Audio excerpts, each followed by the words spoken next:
Hello law students, हम discuss कर रहे हैं विनीता शर्मा वर्सेस राकेश शर्मा। ये केस हमने फर्स्ट पार्ट में डिस्कस किया था। ये है सेकंड पार्ट वीडियो का। इस केस में हम कुछ ऑब्जर्वेशंस देखेंगे कोर्ट की। आप डिस्क्रिप्शन बॉक्स में लिंक्स चेक कर सकते हैं जो आपको जजमेंट का फुल टेक्स्ट देगा।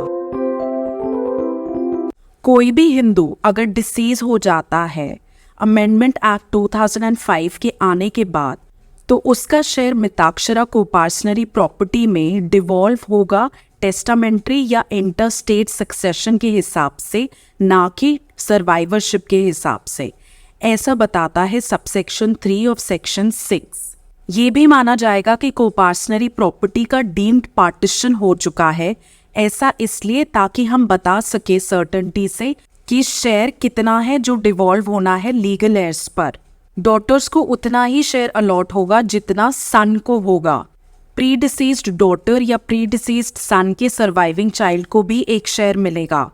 अगर सर्वाइविंग चाइल्ड भी डिसीज हो जाता है तो उसके सर्वाइविंग चिल्ड्रन को भी एक शेयर अलॉट किया जाएगा। और ये माना गया कि सब्स्टिट्यूटेड सेक्शन 6 बहुत सारे चेंजेस लाता है पहले की सेक्शन 6 के मुकाबले। अगर कोपार्सनर की डेथ 9/9/2005 के बाद हुई है तब सर्वाइवरशिप नहीं एप्लीकेबल होगा।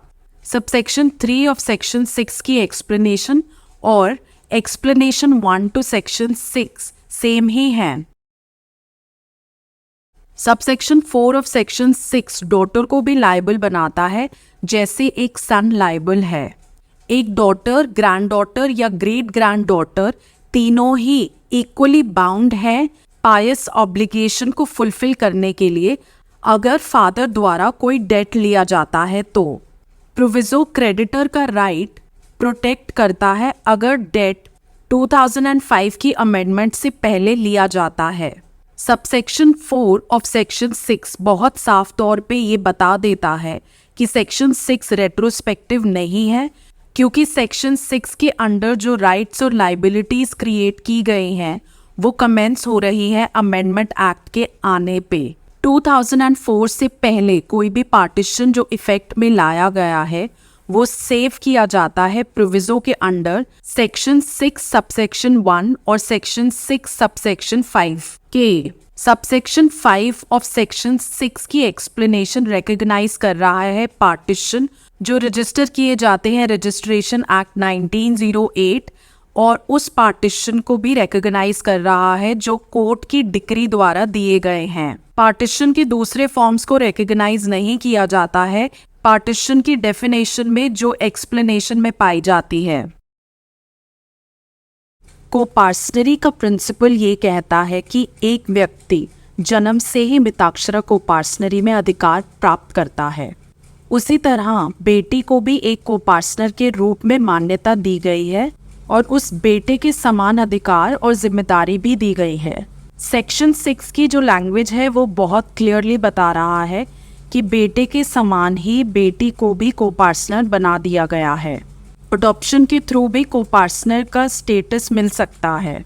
सेक्शन 6 सबसेक्शन 1 की क्लॉज ए और बी दोनों ही अनकोडिफाइड हिंदू लॉ में अनऑब्स्ट्रक्टेड हेरिटेज को एक कॉन्क्रीट शेप देते हैं। कोपार्सनरी राइट बर्थ से ही मौजूद होता है, इसलिए ये ज़रूरी नहीं है कि डॉटर के फादर अलाइव होने चाहिए डेट ऑफ अमेंडमेंट के समय। ऐसा इसलिए क्योंकि जो राइट कन्फर किया गया है डॉटर पर कोपार्सनर बनने का, वो राइट ऑब्स्ट्रक्टेड हेरिटेज में या फिर सप्रतिबंध दया में नहीं मिला है। यहाँ पर आप अप्रतिबंध दया और सप्रतिबंध दया का क्या मतलब होता है उसके लिए भी एक वीडियो देख सकते हैं, लिंक डिस्क्रिप्शन बॉक्स में है। सबसेक्शन 1 ऑफ सेक्शन 6 जो मिताक्षरा कोपार्सनरी को रिकॉग्नाइज कर रहा है हिंदू लॉ में, उसके लिए ये ज़रूरी नहीं है कि कोई कोपार्सनर या फादर लिविंग होने चाहिए, अलाइव होने चाहिए अमेंडमेंट वाले दिन। सन के जैसे ही डॉटर भी कोपार्सनर मानी जाएगी, चाहे वो लॉ इम्प्लीमेंट होने से पहले पैदा हुई थी या फिर लॉ इम्प्लीमेंट होने के बाद पैदा हुई थी। हालांकि डॉटर्स जो पैदा हुई हैं लॉ के इम्प्लीमेंट होने से पहले, वो कोपार्सनरी राइट्स क्लेम कर सकती हैं डेट ऑफ अमेंडमेंट यानी कि 9/9/2005 से। और जब हम कंबाइंड रीडिंग देते हैं प्रोविजो टू सेक्शन 6 सबसेक्शन 1 और सेक्शन 6 सबसेक्शन 5, तो ये समझ में आता है कि पास्ट ट्रांजैक्शंस सेव किए जाएंगे। 2005 की अमेंडमेंट से पहले सेक्शन 6 ये बताता था कि जब कोपार्टनर डिसीज होता है और वो अपने पीछे छोड़कर जाता है फीमेल रिलेटिव्स क्लास 1 हेयर या फिर मेल डिसेंडेंट्स जो क्लेम कर पाते हैं क्लास 1 फीमेल हेयर्स के थ्रू, उनमें डॉटर भी शामिल थी। सेक्शन 6 के सब्स्टिट्यूट होने के बाद ये माना गया है कि कोपार्टनरी एग्जिस्ट करती है। ये सेक्शन सिर्फ डॉटर्स के राइट को बढ़ावा देती है और डॉटर्स को कोपार्टनर बनाकर उनके राइट्स में इनलार्जमेंट क्रिएट करती है। बाकी के रिलेटिव्स के जितने भी राइट्स हैं वो अनअफेक्टेड रहते हैं, वो वैसे के वैसे ही रहते हैं जैसे वो थे 2005 की अमेंडमेंट से पहले। मिताक्षरा लॉ में बहुत साफ है कि किसी भी कोपार्टनर का कोई फिक्स्ड शेयर नहीं है। ये शेयर फ्लक्चुएट होता रहता है बर्थ और डेथ की वजह से। मिताक्षरा कोपार्टनरी के प्रिंसिपल्स को ही इनकॉर्पोरेट किया गया है सेक्शन 6 के विद इन। अगर कोपार्टनर अपने पीछे फीमेल हेयर्स ऑफ क्लास 1 या फिर मेल जो क्लेम कर रहे हैं फीमेल क्लास 1 हेयर्स के थ्रू पीछे छोड़कर जाता है, तब भी इसकी वजह से कोपार्टनरी में कोई डिसरप्शन नहीं होती statutory fiction of partition assume करने के बाद भी।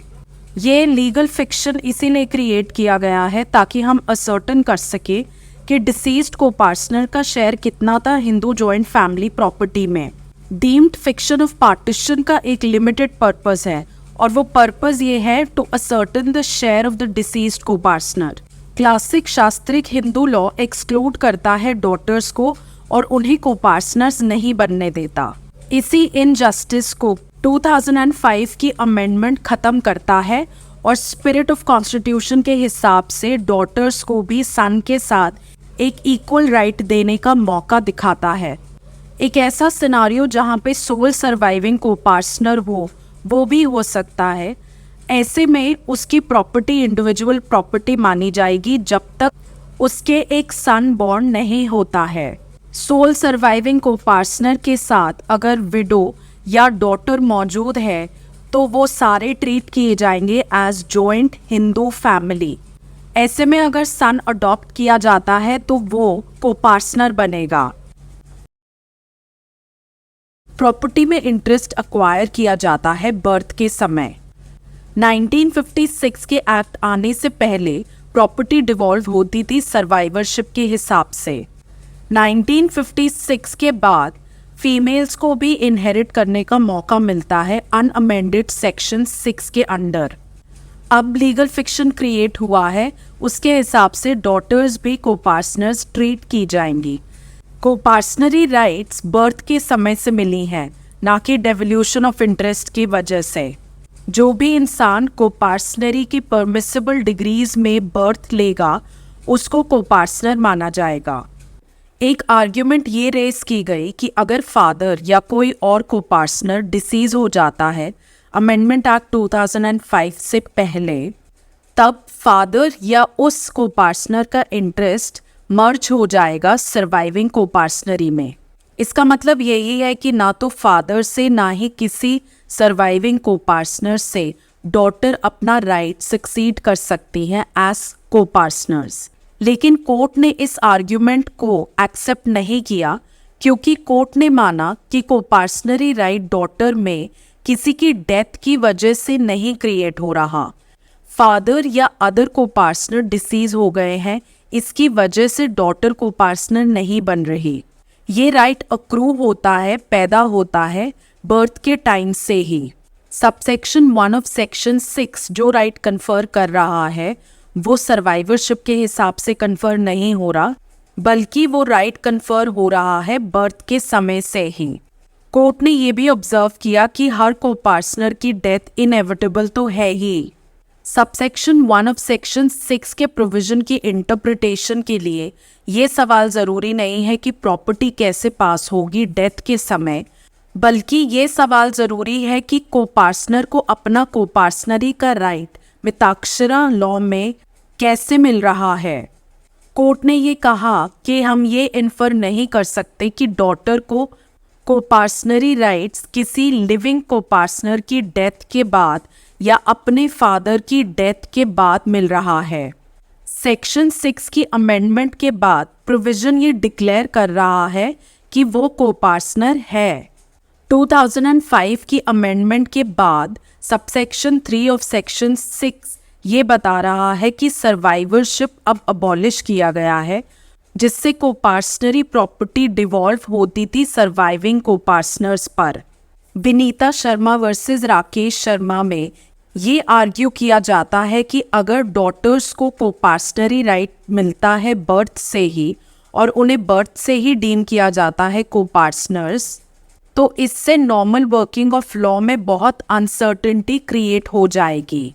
शेयर्स के रिगार्ड में इस अनसर्टेनिटी को पॉइंट आउट किया गया है, लेकिन कोर्ट प्रेजेंट केस में इस आर्ग्यूमेंट से सहमत नहीं होती और अपने ओपिनियन में ये बताती है कि सेक्शन 6 के प्रोविजन में कोई अनसर्टेनिटी नहीं है, बल्कि लॉ ऑफ मिताक्षरा कोपार्टनरी सर्वाइविंग कोपार्टनर्स का शेयर अनसर्टेन बनाता है, लेकिन वो भी तब तक जब तक एक्चुअल पार्टीशन नहीं हो जाता हिंदू जॉइंट फैमिली प्रॉपर्टी का। मिताक्षरा कोपार्टनरी में शेयर कितना है, इसमें अनसर्टेनिटी इनहेरेंटली ही मौजूद है। इसकी वजह से हम ये नहीं कह सकते कि जब से डॉटर्स कोपार्टनर्स बनी है तब से अनसर्टेनिटी आई है। इसलिए कोर्ट ने ये माना कि कोई सवाल पैदा नहीं होता जिसकी वजह से ये ना माना जाए कि डॉटर्स भी सन के जैसे ही बर्थ राइट लेती है कोपार्टनरी प्रॉपर्टी में, और ये कोपार्टनरी राइट्स जो डॉटर्स अक्वायर करती हैं वो एक्सरसाइज किए जा सकते हैं 9/9/2005 से। और जब ये कहा जाता है कि ये बर्थ राइट वेस्टेड है डॉटर्स में भी, तो ये पास्ट को रेजरेक्ट करने के लिए नहीं कहा जाता, पास्ट को जीवित करने के लिए नहीं कहा जाता, बल्कि इससे रिकग्निशन मिलती है एक एंटीसीडेंट इवेंट को, एक ऐसी इवेंट जो पहले ही घटित हो चुकी है जिसकी वजह से राइट कन्फर हो रहा है, लेकिन प्रोस्पेक्टिवली। मतलब डॉटर का बर्थ एंटीसीडेंट इवेंट है, वो पहले बर्थ हो चुका है और राइट कन्फर हो रहा है 2005 से और ऑपरेट होगा प्रोस्पेक्टिवली, मतलब फ्यूचर से। कोर्ट ये भी ऑब्जर्व करता है कि इसमें कोई दो राय नहीं है कि ये एडवांसमेंट कोपार्टनरी का साइज बड़ा कर देता है, कोपार्टनरी में होने वाले मेंबर्स की नंबर बढ़ जाती है, लेकिन साथ ही साथ ये डॉटर्स को इक्वली ट्रीट भी करती है।